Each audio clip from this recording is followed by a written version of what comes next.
Life as We Know It with Tom Walton.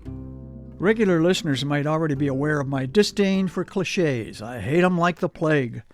But I overheard an exchange recently between a mother and her child that was quite instructive. It reminded me that occasionally a cliché is the perfect thing to say because it literally applies.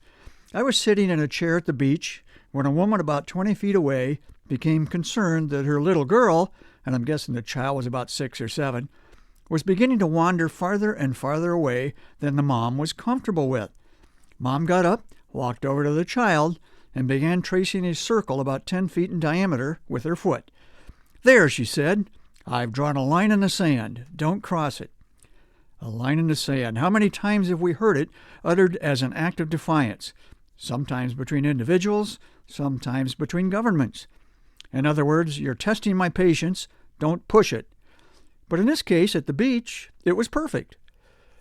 Here's another one I know you've heard and probably used yourself.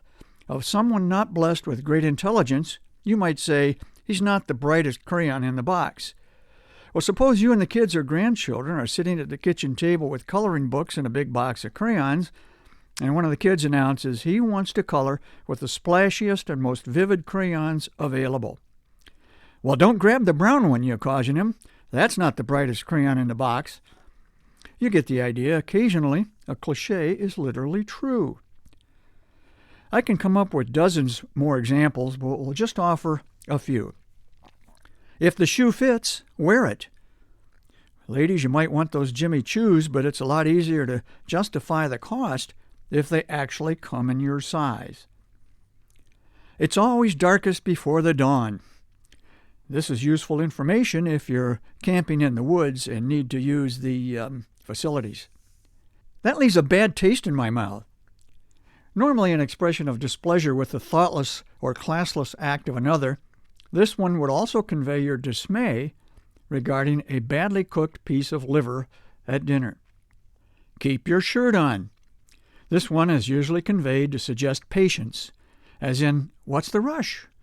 But it would also be the perfect thing to say if fat Uncle Ned has put away too many beers at the family reunion and suddenly feels the urge to offer his slightly skewed version of a buffed physique. Wow, that was a close shave. This is a cliché we often hear when someone has narrowly averted a minor calamity. But it certainly applies as well after you use a new razor blade for the first time. The cliché is literally true. Where there's smoke, there's fire. I have to believe that this one is pretty much covered on the first day of training at the Firefighters Academy. Personally, I like a funnier version. Where there's smoke, there's dinner. I bought a plaque with that message on it and glued it to the wall above my stove. So while I condemn clichés in general, I also acknowledge that sometimes they express exactly what we want to say.